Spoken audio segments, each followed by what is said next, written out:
तो दोस्तों कैसे हैं आप सभी। मैं आशा करता हूं आप सब बिल्कुल ठीक होंगे। दोस्तों आपने छलावे के बारे में तो खूब सुना है, लेकिन क्या आप जानते हैं कि छलावा और इंसान में कितना फर्क होता है। सच कहूं तो कभी आपके सामने भी आ जाए तो आप यकीन नहीं कर पाएंगे। इसी तरह हमारी आज की कहानी भी बड़ी ही इंटरेस्टिंग है। मुझे पूरी उम्मीद है आपको ये जरूर पसंद आएगी। वैसे अगर आप पहली बार मेरे इस चैनल पर आए हैं तो चैनल को अभी सब्सक्राइब करके बेल बटन ऑल पे कर लीजिए। और साथ ही अगर आप ये चाहते हैं कि आपकी कहानियों को मैं अपनी आवाज़ दूं तो इस कहानी को सुनने के बाद आप मुझे इंस्टाग्राम पर मैसेज कर सकते हैं। मेरी आईडी है महेश आर्या यूट्यूबर। कहानी के बाद मैं आपको वहीं मिलूंगा। तो दोस्तों बिना देरी किए जल्दी से अपने अपने हेडफोन लगाएं और शुरू हो जाएं मेरे यानी महेश के साथ। दोस्तों मेरा नाम राजेश है और मैं दिल्ली का रहने वाला हूँ। वैसे ये घटना को बीते हुए यही कोई करीबन 5 साल हो चुके हैं। मैं बिजली विभाग में सरकारी नौकरी पर हूँ, इसीलिए मुझे दिन हो या रात कभी भी ड्यूटी ज्वाइन करनी पड़ती है। खैर सरकारी काम है। मुझे अच्छी तरह याद है, एक दिन सुबह हमें जल्दी ऑफिस बुलाया गया। हमें बताया गया कि सूरत में कल से सुनसान पड़े उन जंगलों के अंदर लाइट जाने वाली है, तो ठीक हमें वहां पर काम करना है, जिस वजह से हमारी ड्यूटी रात में और दिन में कभी भी हो सकती थी। वैसे मुझे कोई ज्यादा फर्क नहीं पड़ा, क्योंकि हमारी ड्यूटी दिन या रात कभी भी चलती रहती थी। और हमें इसीलिए ऑफिस बुलाया गया क्योंकि ऑफिस जाने के बाद हमें पता चला कि अभी शाम से ही काम स्टार्ट हो रहा है। हालांकि उस दिन तो मेरी ड्यूटी रात में नहीं थी, लेकिन फिर भी मुझे मेरे कुछ साथियों को उस जगह को देखने के लिए भेजा गया। हम लोग वहां पर पहुंचे तो हमने देखा कि वहां चारों तरफ सन्नाटा ही सन्नाटा बिखरा हुआ था। ना ही आसपास कोई खेत था और ना ही कोई बस्ती। दिखने में बस कुछ पुराने खंबे और छोटे छोटे ट्रांसफार्मर थे। वाकई जगह काफी सुनसान थी, काफी शांति थी वहां पर। इसके बाद हम वापस घर आ गए, क्योंकि अगली सुबह जाकर हम लोगों ने वहां पर काम करना शुरू कर दिया। मैंने एक एक करके सभी को उनका काम बताया और फिर वो लोग अपना अपना काम करने लगे। वहां पर कुछ लोग जैसे ही खंबे को जमीन में गाड़ने लगे कि तभी वहां अजीब सी बदबू आने लगी। उसे सूंघकर ऐसा लग रहा था कि जैसे वहां पर कोई मरा हुआ सड़ रहा हो।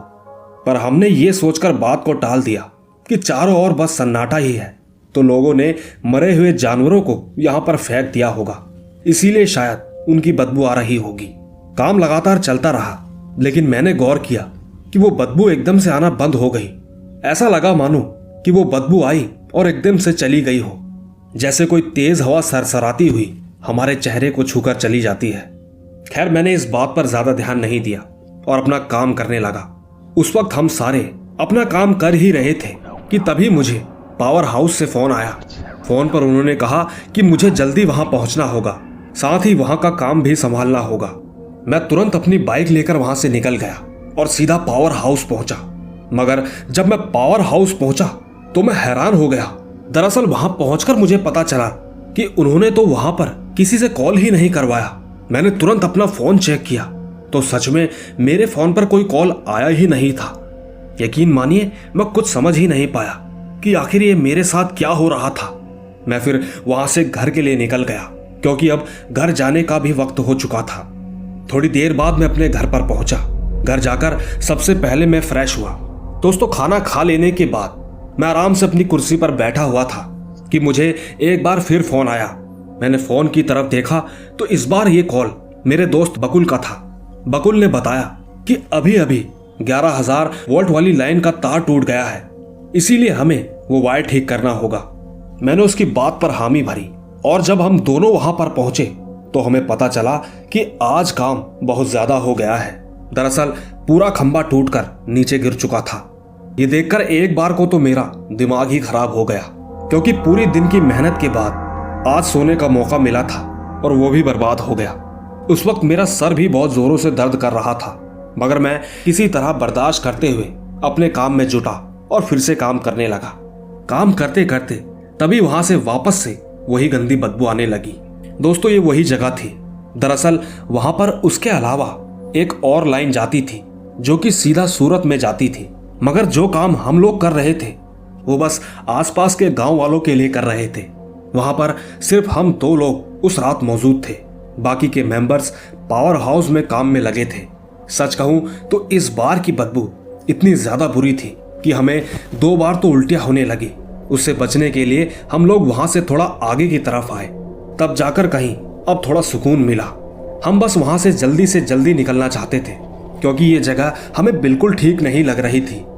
मैंने अपने दोस्त को इस बारे में कहा तो उसने कहा कि तू कितना डरपोक है, खाली जगह है तो बदबू तो आएगी ही, न जाने लोग क्या क्या फेंक देते होंगे।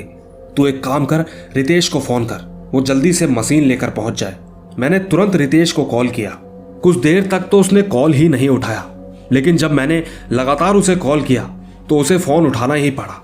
उसके फोन उठाते ही मैंने उसे मशीन को लेकर आने को कहा। उसने जवाब में कहा, हाँ बस 1 घंटे में पहुंचता हूं। तब तक हम दोनों ने मिलकर सोचा कि हम वायर जोड़ लेते हैं, लेकिन ठंड बहुत तेज थी, इसीलिए हम लोगों ने पहले तो कुछ लकड़ियां इकट्ठा की और फिर लाइटर से आग जलाते हुए ठंड को दूर करने लगे।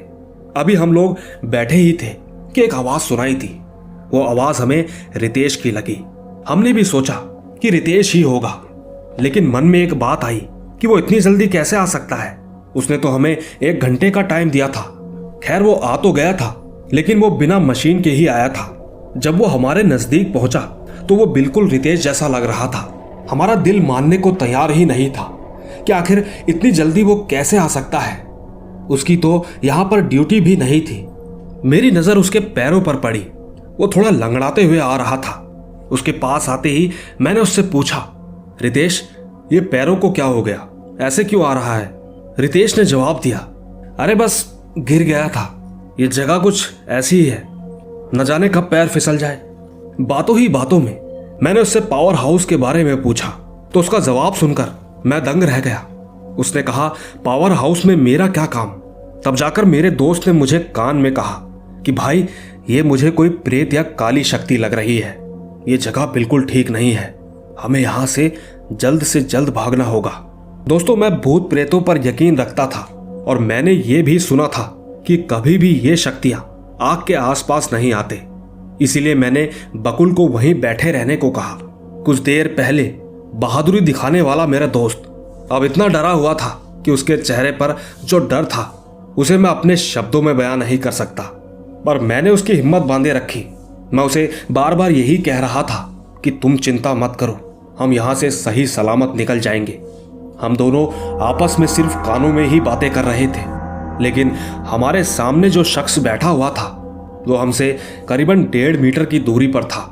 उसे हमारी इस तरह की बातों से कोई फर्क नहीं पड़ रहा था। हम बात कर ही रहे थे कि तभी वहां पर जोरों की हवा चलने लगी। आसपास सिर्फ पेड़ पौधों की फड़फड़ाने की आवाजें आ रही थी। इन्हीं हवाओं के बीच हमें एक ट्रैक्टर की आवाज सुनाई दी। हमें लगा कि शायद हमारा दोस्त मशीन लेकर आ गया होगा, लेकिन अब उसकी जिंदगी भी खतरे में पड़ने वाली थी क्योंकि उसे इस घटना के बारे में बिल्कुल भी पता नहीं था। रितेश ने ट्रैक्टर को साइड में लगाया और उछलता हुआ हमारी तरफ बढ़ा। मैंने उसे हल्की सी आवाज दी कि वो जल्दी से दौड़कर हमारे पास आ जाए, क्योंकि उस वक्त आग के पास रहकर ही हम सुरक्षित रह सकते थे। हमारा दोस्त भागते हुए हमारे पास आकर रुका। वो हमारे पास आ तो गया, लेकिन करीबन 1 मिनट तक वो सुनने ही खड़ा रहा, क्योंकि इस वक्त जो वो देख रहा था उसे हम पिछले 1 घंटे से झेल रहे थे। दोस्तों आपको इतना तो मालूम ही होगा कि हमारा ह्यूमन नेचर कुछ एक जैसा ही होता है। तो उसने भी ठीक मेरे कान में कुछ कहा।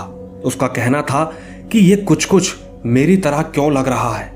मैंने उसके कान में कहा कि ये एक छलावा है जो अब हमारे पीछे पड़ गया है। अब हम सबको एक साथ रहना होगा, वरना यह किसी का भी रूप लेकर हमारी जान ले सकता है। रितेश ने दोबारा मुझसे कहा, पर ये मेरा चेहरा लेकर कैसे? तब मैंने उसे समझाया, क्योंकि मैंने इनके बारे में पढ़ा हुआ था। मैंने उससे कहा कि जब हम फोन में बातें कर रहे थे तो हो सकता है इसने सब कुछ सुन लिया होगा। इसके बाद रितेश चुपचाप आग के पास बैठ गया। वैसे इस बवंडर के अंदर कुछ तो बात थी, क्योंकि वो बवंडर हमारे आसपास बिल्कुल भी नहीं मंडरा रहा था, शायद आग की वजह से। और ये तो बिल्कुल साफ था कि वो छलावा हमसे दूर था। हमें ये पूरा यकीन था कि जब तक हमारे पास ये आग जलती रहेगी तब तक वो हमारे पास नहीं आ पाएगा। लेकिन कब तक? क्योंकि अब लकड़ियां भी खत्म हो चुकी थी और आग बुझने वाली थी। हम लोगों को यही डर सता रहा था कि अभी सुबह होने में समय है और अब आगे क्या होगा। इसी बीच मेरे दोस्त ने नेट पर सर्च किया तो पता चला कि यहाँ से लगभग 1 किलोमीटर आगे एक भगवान का मंदिर है और हम लोगों को किसी तरह उस मंदिर तक पहुंचना होगा, वरना आज की ये रात हमारी आखिरी रात हो सकती है। लगभग और आधे घंटे तक हम वहीं पर बैठे रहे और अब आग पूरी तरह से बुझ चुकी थी। इसके बाद हम लोगों के पास भागने के अलावा और कोई चारा भी नहीं था। इसीलिए मैंने अपने दोनों दोस्तों के कानों में कहा कि हमें यहाँ से जल्दी ही भागना होगा। मैंने अपने सामने बैठे शख्स से कहा कि तुम जरा यहाँ बैठो, हम तीनों जरा वॉशरूम करके आते हैं। उसे देखकर यह साफ पता चल रहा था कि इसे हमारी बात से कोई फर्क नहीं पड़ा। वो बस इधर उधर ही देखता रहा। मैं अपने दोस्तों को लेकर उठा और थोड़ी ही दूर जाने के बाद हम तीनों वहां से भागने लगे, लेकिन अंधेरा होने के कारण बकुल का पैर एकदम से पत्थर से टकरा गया। इसके कारण वो तुरंत ही नीचे गिर गया। उस वक्त मैं बकुल से कुछ 5-10 मीटर आगे भाग रहा था। उसे गिरता देख मैं पीछे मुड़ा और उसके पास जा पहुंचा, लेकिन तभी मैंने देखा कि मेरे बगल से होता हुआ बकुल आगे की तरफ भाग रहा था। ये देखकर मैं एकदम दंग रह गया, क्योंकि अब मुझे ये जानना मुश्किल हो गया था कि आखिर इनमें से असली बकुल कौन है। मुझे तुरंत याद आया कि दरअसल छलावे की आंखों में अगर लगातार हम देखते रहें तो वो हमें ज्यादा देर तक नहीं देख सकता। मैंने इसी कमजोरी का फायदा उठाते हुए सामने भाग रहे उस बकुल को आवाज दी। उसने मेरी तरफ देखा और जल्दी से पीछे आने का इशारा किया, पर लेकिन मैं जिसे नीचे देख रहा था वो भी तो बकुल ही था। मैंने तुरंत उसकी आंखों में देखा और उसे घूरने लगा कि तभी कुछ ही सेकंड में उसने अपनी आंखें नीची कर ली और इधर उधर देखने लगा। मैं उसे देखकर समझ चुका था कि ये सच में एक छलावा ही है। मैंने तुरंत उसको वहीं छोड़कर सीधा बकुल के पीछे भागने लगा। हम दोनों भागते भागते कुछ ही मीटर दूरी तय कर चुके थे, लेकिन सच कहूं तो हम बुरी तरह से थक चुके थे। मैंने थोड़ी देर तो सांस ली कि तभी मुझे याद आया कि हमारा तीसरा दोस्त हमारे साथ नहीं है, पर मुझे ये भी लगा कि शायद वो आगे चला गया होगा। लेकिन थोड़ी ही देर में मुझे पीछे से अपने दोस्त की आवाज़ आई, मगर मैं इतनी जल्दी खतरा नहीं उठाना चाहता था, क्योंकि अगर वो मेरा दोस्त नहीं हुआ तो फिर ये तो पक्का था कि वो छलावा ही होगा। मुझे याद आया कि अगर मैंने अपने दोस्त को आवाज़ दी तो ज़रूर वो मेरी आवाज़ का रिप्लाई देगा। मैंने अपने दिमाग पर जोर लगाया। तब मुझे याद आया कि मैं रितेश को उसके निकनेम से आवाज़ लगाऊंगा। मैंने 5 बार अपने दोस्त को आवाज़ लगाई, लेकिन मुझे कोई आवाज़ सुनाई नहीं थी। तब जाकर मुझे लगा कि हो ना हो वो कोई शैतानी शक्ति है, क्योंकि अगर वो मेरा दोस्त होता तो अब तक मुझे सामने से जवाब दे देता। यही सोचकर हम दोनों फिर से आगे बढ़ने लगे, लेकिन आगे बढ़ते हुए मुझे मेरे दोस्त ने कहा कि यार अगर वो आगे नहीं गया होगा तो कहीं हम अपने दोस्त को ना खो दें। मुझे बकुल की बात बिल्कुल ठीक लगी। मैं भी अपने दोस्त को खोना नहीं चाहता था, इसीलिए मैंने वापस जाने का फैसला किया। इस बार मैं और मेरा दोस्त बकुल छुपते छुपाते उस जगह पर पहुंचे तो देखा कि हमारा तीसरा दोस्त एक पेड़ से बंधा हुआ है। हम तुरंत उसके पास पहुंचे। वो बोलने की हालत में नहीं था। उसने बस इतना ही कहा कि भाई वो बहुत ताकतवर आदमी है, वो जरूर तुम्हें ढूंढ रहा होगा। मैंने देरी ना करते हुए अपने दोस्त की सारी रस्सियां खोली। इसके बाद मैंने अपने बैग से पानी निकाला और उसके ऊपर कुछ पानी के छींटे मारे, जिससे कि वो बिल्कुल होश में आ गया। हमारे ठीक सामने एक बड़ा सा पत्थर था जिसे मैं अकेला नहीं हिला सकता था, इसलिए हम तीनों ने मिलकर उस पत्थर को नीचे फेंकने का इरादा किया। उस वक्त मेरा दिल ये कह रहा था कि चाहे वो जो कोई भी हो, वो कोई छलावा हो या कोई चोर या डकैत, हमें बस उसे उसके रास्ते से भटकाना है। हम तीनों ने पूरी ताकत लगाई और उस पत्थर को हम नीचे गिराने में सफल हुए। दोस्तों, आप यकीन नहीं करेंगे कि उस पत्थर के गिरने के बाद हमें कुछ 4-5 जैसे लोगों की भागने की आवाजें सुनाई थी। शायद उनके लिए वो इशारा था कि जरूर यहां पर इंसान है, लेकिन हम उस जगह से काफी दूर खड़े थे। हमारे पास ज्यादा समय नहीं था। हम तीनों ने दौड़ लगाई। हमें वहां से जल्दी निकलना था। खैर, हम लोग किसी तरह उस मंदिर तक पहुंचे। उस मंदिर के अंदर पहुंचकर हमने चैन की सांस ली। वहां पर एक कक्ष में एक साधु बाबा थे। हमारे हड़कंप से उनकी भी नींद खुल गई। साधु बाबा ने इतना डरा हुआ देखकर हमसे तुरंत पूछा कि बेटा क्या हुआ। तब जाकर हमने उन्हें अब तक की घटी सारी बात बताई। इसके बाद बाबा ने बताया कि दरअसल वो जगह पूरी तरीके से सुनसान है और कहते हैं लगभग आधे किलोमीटर के दायरे में जमीन के नीचे गड़े मुर्दों का राज है। बस एक यही वजह है कि उस इलाके में कोई नहीं ठहरता। कहते हैं कि काफी साल पहले वहां एक गांव बसता था। शायद बाढ़ जैसे प्राकृतिक आपदा के कारण उस गांव की भूमि बंजर हो गई। उस वक्त काफी लोग जमीन में धंस गए और कईयों की लाशें तो जमीन में धंसी रह गई। बस इसके बाद से ही वो जगह श्रापित हो गया। वहां पर अकेले ठहरना खुद को मौत की चुनौती देने के बराबर है। दोस्तों, बाबा की बात सुनने के बाद रितेश ने तुरंत कहा, उसने कहा कि बाबा, मुझे जिसने बांधा था वो दिखने में एक इंसान था, लेकिन उसकी ताकत मुझसे बहुत ज्यादा थी। आखिर वो कौन था? दोस्तों, इस बात पर बाबा ने जो कहा वो बात यकीनन आपका भी दिल जीत लेगी। बाबा ने कहा कि तुम तीनों मानो तो वो एक छलावा था, ना मानो तो एक आदमी। आज के समय में हो सकता है कि कुछ लोग लूटपाट के इरादे से भी तुम्हें पकड़ सकते हैं, लेकिन जैसा तुमने बताया कि उसकी ताकत तुमसे कहीं ज्यादा थी, पर मैं तुम्हें डराना नहीं चाहता। बस इतना ही कहूंगा, हाँ वो कोई डकैत थे, घबराने की कोई बात नहीं, अब तुम बिल्कुल ठीक हो। दोस्तों, बाबा ने तो अपनी बात कह दी, लेकिन मैं कुछ घंटों तक ये सोचता रहा कि आखिर बाबा ने ऐसा क्यों कहा होगा, क्योंकि मेरे जो सवाल थे वो सीधा सीधा किसी छलावे या ताकत की ओर इशारा कर रहे थे। पर मुझे खुशी है इस बात की कि बाबा ने हमें समझा। वो हमारे डर को और ज्यादा बढ़ाना नहीं चाहते थे। शायद इसीलिए उन्होंने हमसे झूठ कहा। मुझे तो पूरा यकीन है कि वो हो ना हो एक छलावा था। बाकी आपको क्या लगता है? तो दोस्तों, देखा आपने, ये थी राजेश की कहानी। हालांकि राजेश अभी भी सरकारी नौकरी में कार्यरत है, लेकिन उन्होंने इस बारे में कंपनी में कुछ नहीं बताया। उनका मानना है कि आज के समय में इस बात पर कोई यकीन नहीं करेगा। उन्होंने अपनी तबीयत का बहाना करके सिर्फ दिन में ही काम करने का फैसला किया, वो भी पूरी टीम के साथ। खैर, आपको ये कहानी कैसी लगी नीचे कमेंट में ज़रूर बताइएगा। बाकी मैं तो आपको मिलता ही रहूँगा अगली कहानियों में। तब तक के लिए अपने और अपने परिवार का ख्याल रखें। Bye bye.